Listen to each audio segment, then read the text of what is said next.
to hear about a practitioner's journey in FinOps, you're in the right room.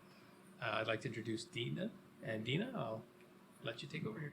Thank you so much. And everyone, thanks for joining me in this room. I am actually happier being recorded than I'm going to say a whole bunch. But this breakout talk is not about superpowers. So if you've been to one of those breakout talks where they want to know what your superpower is, that's not what this is about. So why does it have invisible in the title? If you want to know, you're in the right room. So, hi, I'm Deana Solis. My pronouns are she, her. Oh gosh. For anyone who's listening but unable to see, I'm a 5 foot tall Asian woman. Before I was a senior FinOps engineer, and before I practiced FinOps,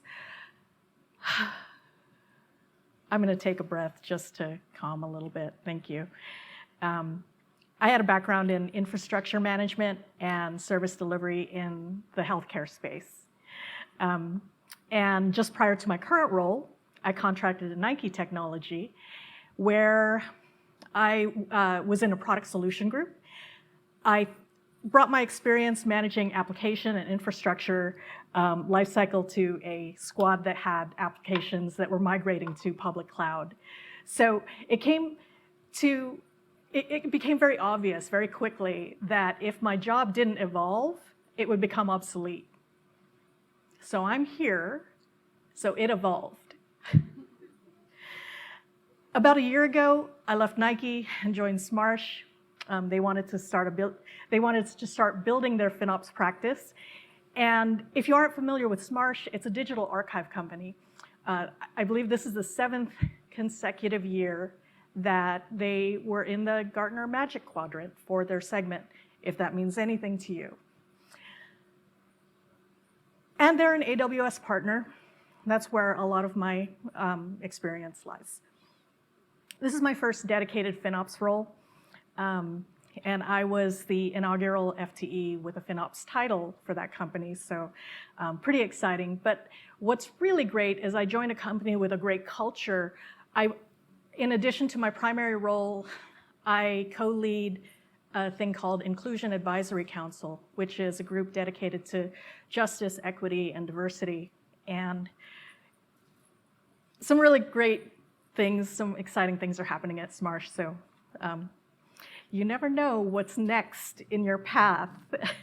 Outside of that, I'm active as a mentor and volunteer in a group local in Portland called Portland PDX Women in Tech. My team develops and maintains the Mentorship program. So I live in Vancouver.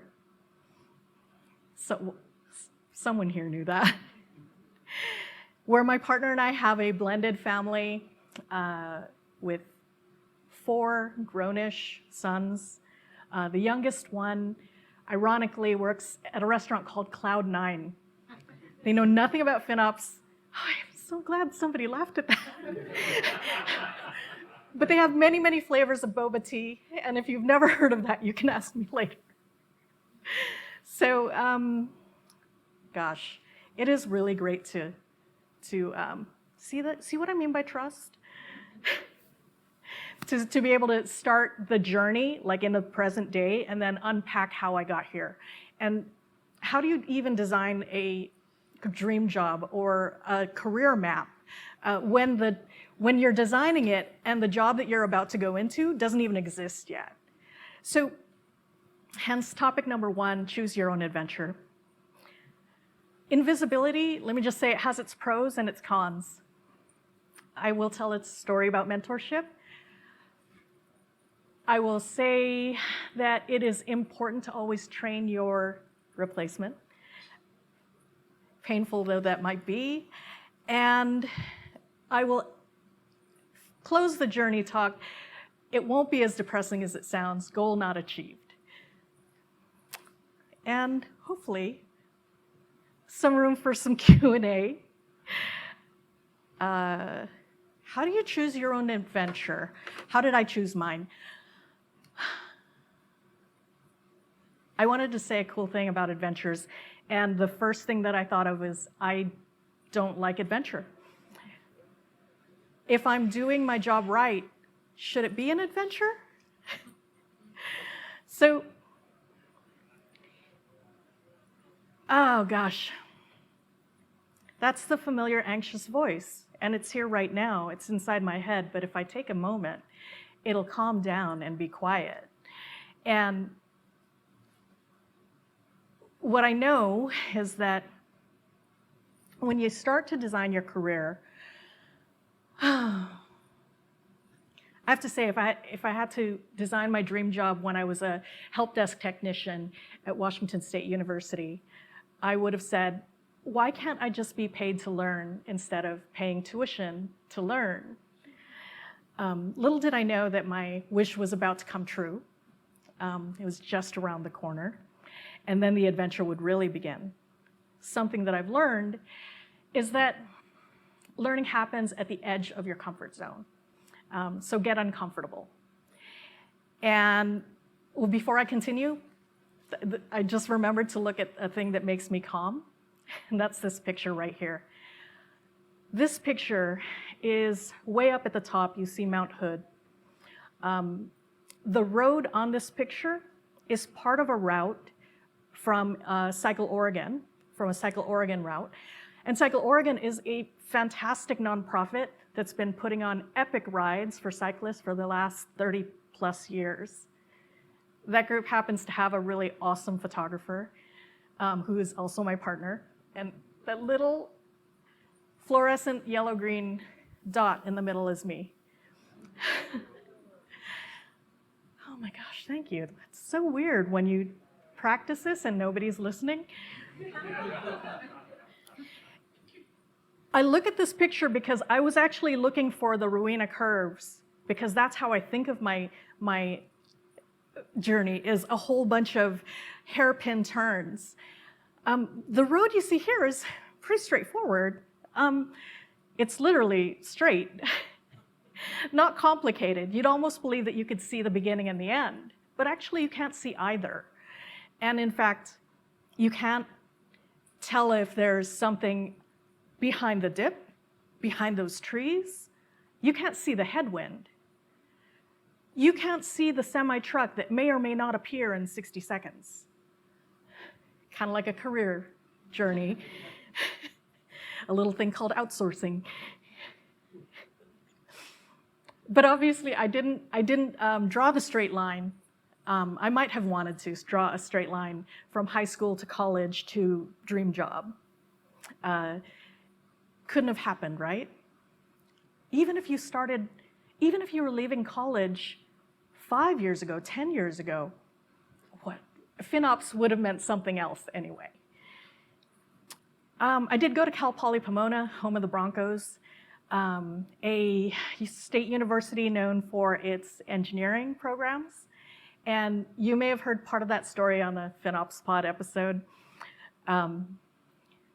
Short version, in a moment of panic, fearing that I would fail, I left the engineering program and I spent the majority of 4 years undeclared, taking a whole bunch of classes in a liberal arts school, political and social science, economics and history, and a lot of English credits, because all of those things require papers.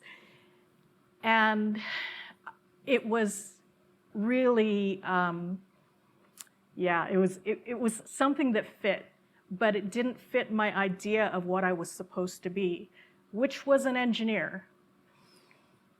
I spent my 20s kind of worrying my parents that I'd never finish school, because about 16 units short of graduating, I quit.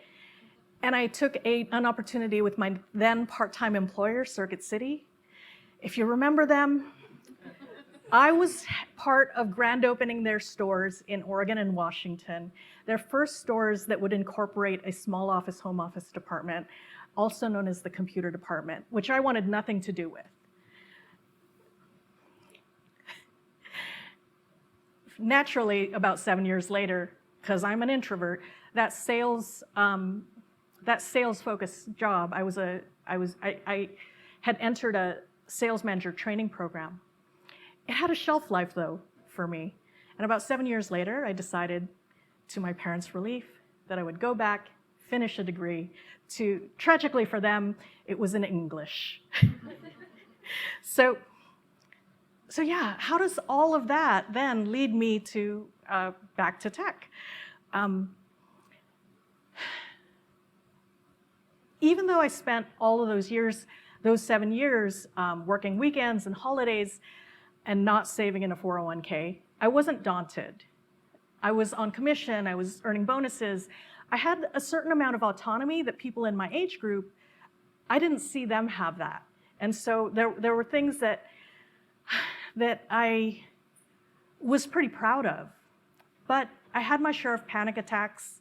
I hid them pretty well, partially, well, because of things you already know by now, just from this much into the talk. Well, here's the thing. What I didn't realize then, but I can look back on now, is that what I was doing was I was going down the path just far enough that I was free to fail. I was free to fall. And then I was forced to learn from it. I could iterate, and then I could practice. And then when I was ready, I could repeat the cycle and scale it to my experience. Here's a test. So what does it mean to be invisible? Is that good or bad? And if you didn't already know, I am an introvert. I'm just saying that because it says it on the paper. I know you already know this now. We're a solid 10 years after the Susan Cain talk. If you haven't seen it before, I definitely recommend looking it up. It's a talk that really resonated with me. She also wrote a book called Quiet. She told the story of the academic and social and professional worlds and all the influencers there and her peers who would give her the message that in order to appear competent and successful, you should be outgoing. You should be able to get up in front of a room or a crowd and not have your voice shake. The work resonated with me because by the time that I heard it about 10 years ago, I had already been in my career and I had figured that out. And I had also figured out, though, that I had to redefine what parts of me I was making, I was trying to cover and make invisible. If everything that people assumed about introverts being antisocial and shy were true, I know that I wouldn't have achieved the kind of success that I did early in my career in sales and training. But what else was I going to say about being invisible? Being an introvert by itself doesn't make me invisible. And that might make sense to you. You might think, well, I'm an introvert, but I've never felt invisible. I'm not so much talking about just my personal experience. What I'm talking about is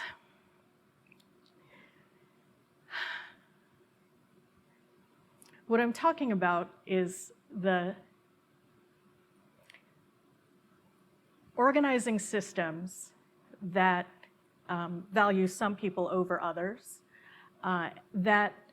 well, let me just skip to some examples.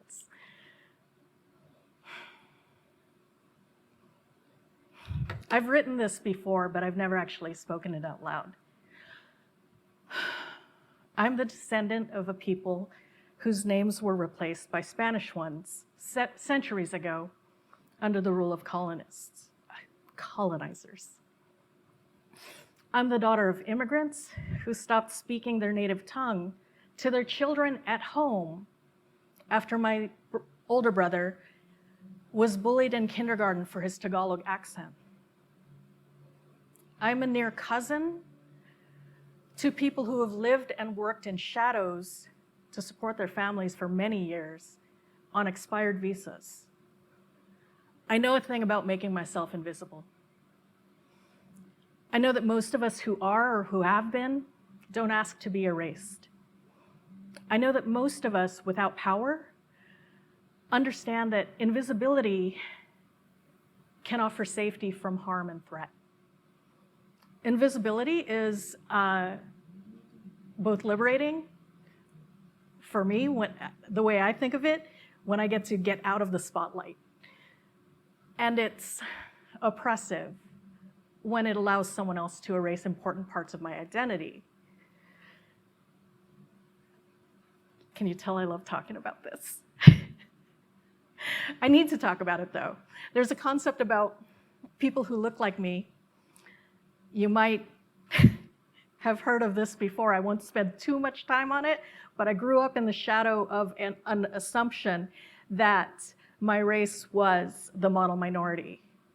And what that meant was, well, let me just give you the TLDR version. The model minority is a myth. All Asians are not actually good at math. They're not all players of violins or piano. And they don't all generally live obedient lives. We all know that it was a myth. We all see examples in our community that disprove, debunk that myth. And yet, some of us internalized it as though that myth, that message, was as true as gravity. And why would we do that? Why would we let anyone believe that myth instead of see us as we are, imperfect and messy?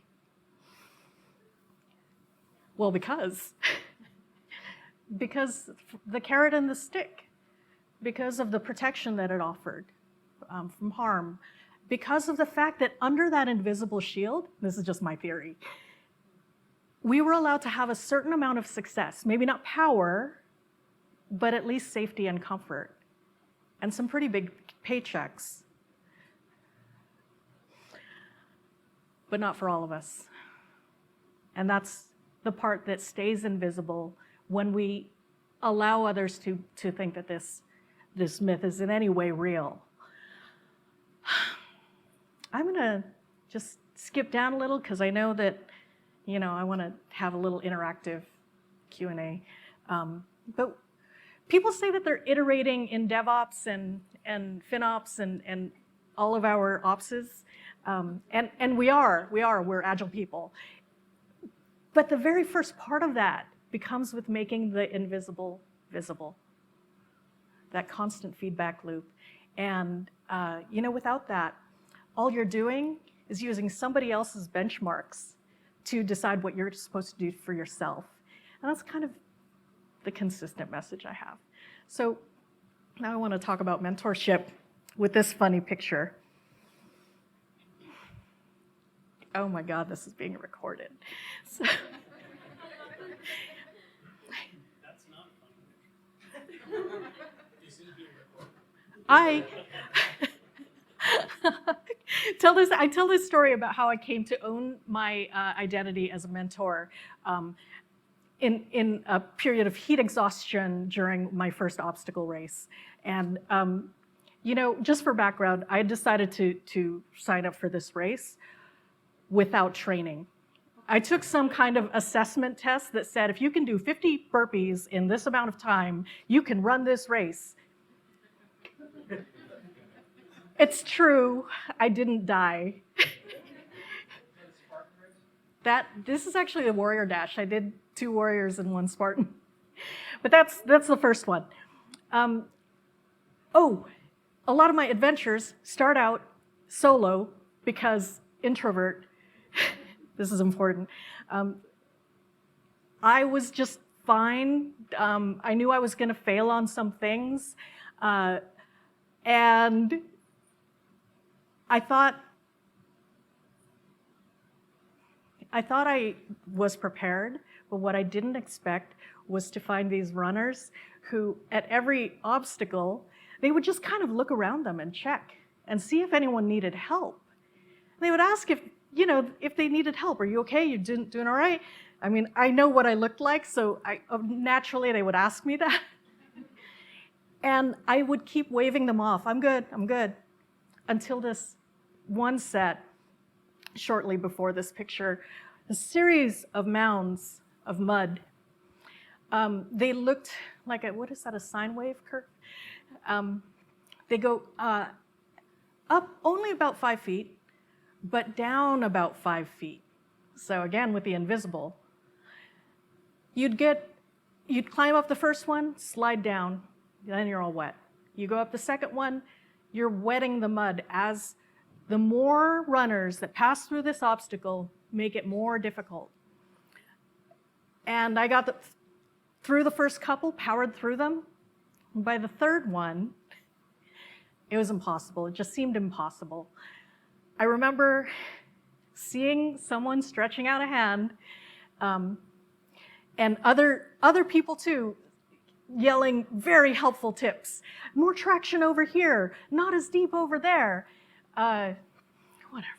So I got up there and I unstuck myself because I was stuck in the mud.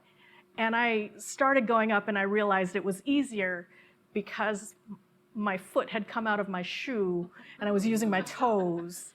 So I had to go back in, dunk my head in the water, retrieve my stuck shoe, put it back on my foot with the mud still in it. And at that point, when I grabbed hold of a hand, 2 hands probably, and probably some people pushing me up, I was so grateful that I had this, again, I'm known for getting a little over philosophical in these moments. And also I was probably hungry and it was hot. And I just started kind of singing this mantra to myself, lift as you climb, lift as you climb. And it's just always been a phrase that I knew. And I kind of know from where, but as I was saying it, I was thinking, God, this is my life. I'm never done climbing. And these people could have just finished running their race, but they were lifting up others before they moved on. And I realized the amount of gratitude that I was feeling, I was gonna stop. I anchored myself in at the top of that hill, that last mound, and I helped others climb up and over. And I realized that's just how I'm gonna run it the next 2 times. And it was fantastic. And I realized that at every obstacle, different people have different challenges. And the ones that you know, it lifts you up when you lift up others. And I just quoted Booker T. Washington very badly. So, but there were, you get the point. So that's mentorship for me. I had to learn how to do it. I had to learn how to be a better mentor in my day job. I mean, I choose my adventures. I'm not this, adventurous, but this was one. I chose this, and I chose the kind of work that I do, and I know it's difficult. But I know that I don't ask for help, and I've been called a mentor many times. This is the moment when I realized the kind of mentor I need to be is the one that doesn't judge myself and the one that doesn't judge the people who ask for help. And the way that I need to show them as a leader that they can ask for help is to ask for help myself in front of them, because what a leader does in front of her team is behavior that is allowed on the team. I just learned that. Actually, I learned it then, but I learned how to say it better recently. So, one thing too that has been a consistent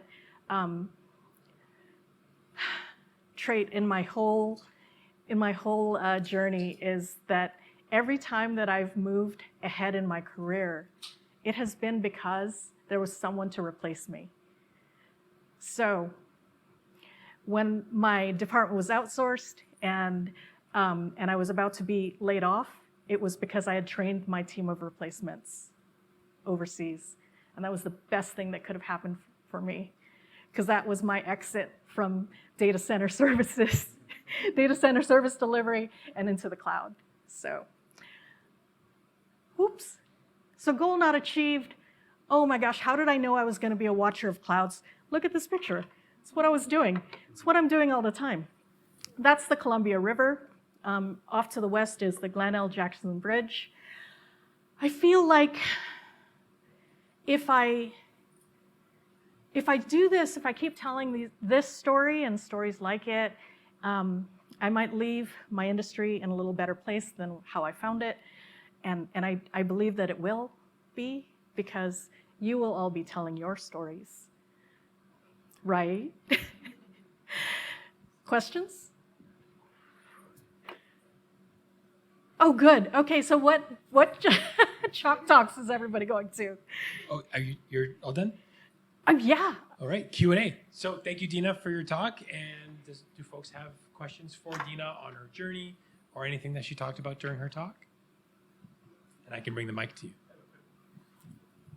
And if you're an introvert, just give me a signal and I'll come down. Thank you, by the way. Thank you, everyone, so much for bearing with me. This has been a learning journey for me. This is why I'm not in the big room. So I really do thank you for your grace. Thanks for your presentation. I had two daughters that attended St. Mary's in Portland, twin daughters. And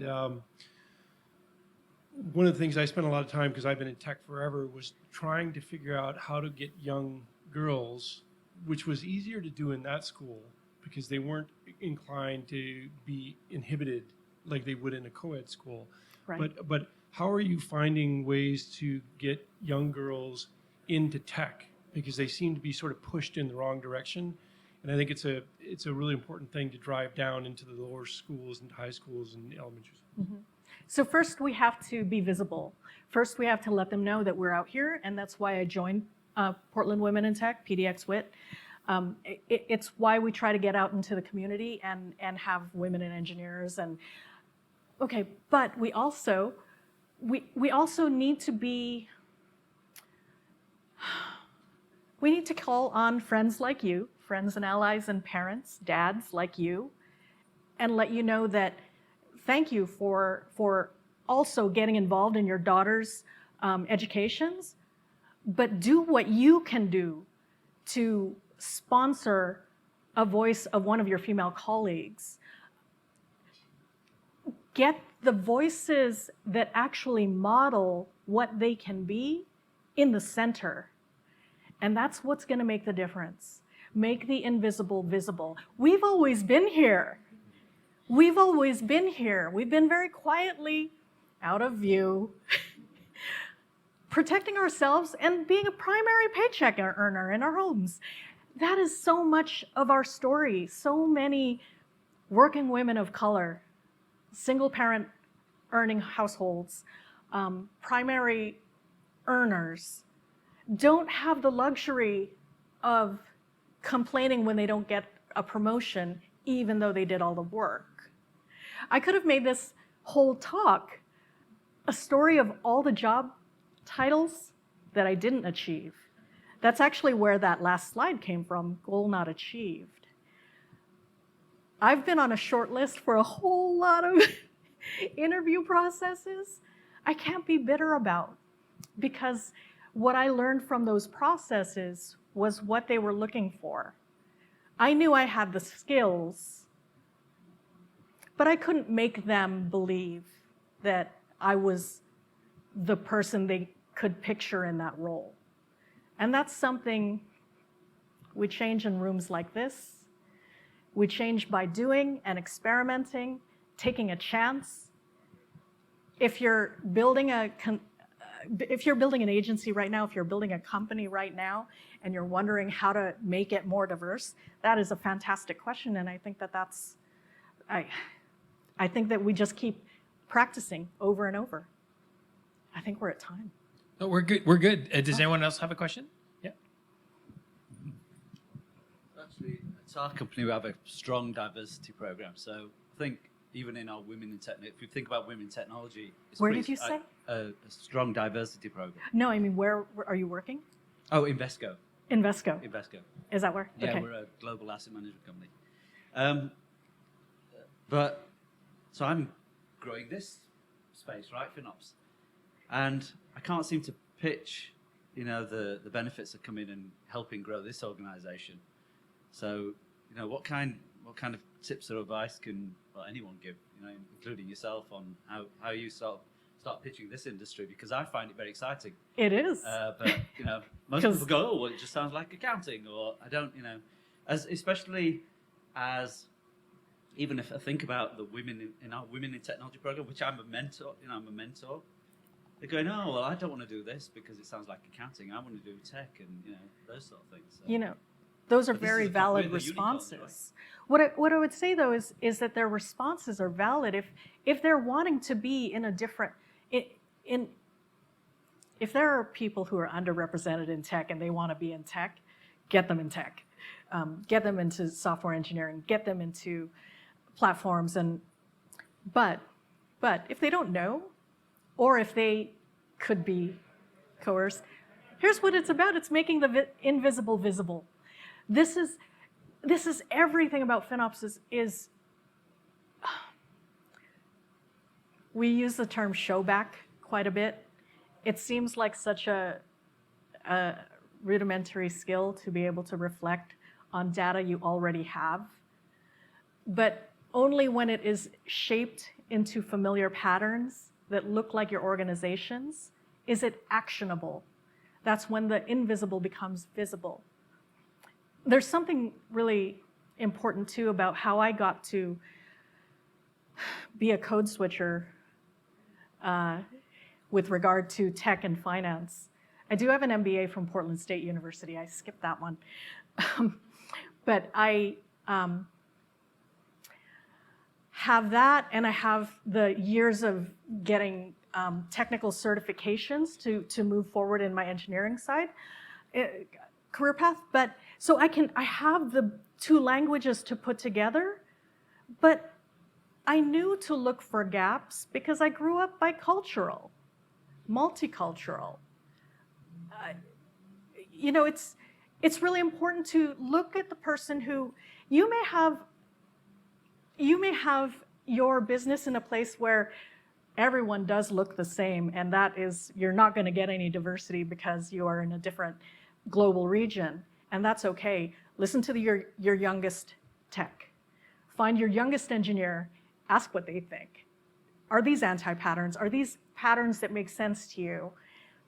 You'll be surprised how much insight you can get from a person if they are encouraged to say what they actually think instead of say what they think will keep them employed. Creating psychological safety is very invisible, is an invisible skill. It's not a soft skill. It's an invisible skill. Some leaders have it, some need it. Does that help? The feedback comes from the incumbents. They're the incumbents, right? Oh, yeah. So the incumbents are saying that I don't want to do this. Oh yeah, that's tough. Yeah.